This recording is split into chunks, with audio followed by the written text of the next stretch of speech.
হচ্ছে ওর একটা থাকার জায়গা লাগবে, এবং থাকার জায়গা আপনি পারবেন ঠিক করে দিতে, এবং আপনি আমার জবান কিন্তু দিয়া দিচ্ছেন আপনি ঠিক করে দিবেন। আচ্ছা ঠিক আছে, আমার ওই কর্নারের ঘরটা মানে সিঁড়ির কাছে খালি হয়েছে, ওখানেই থাকুক। আসসালামু আলাইকুম আপা। ওয়ালাইকুম আসসালাম। এসব কি? শুনছো? আরে এসব কি কাপড় নাড়ছো? ও পরনের কাপড় আপা। আরে পুরানোর কাপড় তো আমিও বুঝতেছি, এইসব কাপড় তুমি এখানে কেন নাড়ছো? সবাই তো এখানেই কাপড় লাগে, আমিও ভাবছি যে কাপড় তো এখানেই লাগতো, আর রোদ তো এখানেই পরে আপা। সবাই এইসব কাপড় নাড়ছে দেখছো?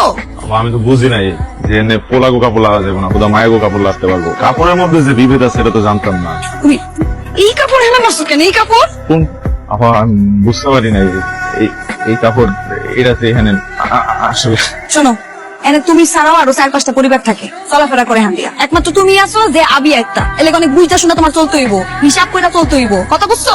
এরপর থেকে আর এমন প্রয়োজনে আমি ঘরের ভিতরে একটা তার দিলাই ওখানে কাপড় লাগবে। হ্যাঁ হ্যাঁ, এটাই করো, এটাই ভালো হইব। জি। এরপর যদি এরকম আর কোনো ভুল